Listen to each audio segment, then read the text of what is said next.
Hi, I'm Andy, and I'm here to tell you how to use our new bag-in-box. So once you've opened your box, you'll notice that this fitting is a little different than the fitting in the past, as this is a screw-on versus a push fitting. So once you opened it, you're going to grab your new coupler and you're going to align it and screw it on. It's going to be about a turn and a half until it stops turning. This turns on a lot easier than the push throughs, and there isn't a lot of play there. It's very secure.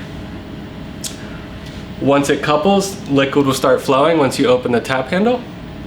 And once you finish the bag and this is fully empty, you will just turn it counterclockwise until it comes off. There may be a little drippage that comes out at the end when you are replacing your bags. That's just from the area between the coupler and the fitting. No need to worry about the bag leaking. And you are good to replace and put a new bag on. If you have any more questions, feel free to reach out to customer support for assistance, and thank you for watching.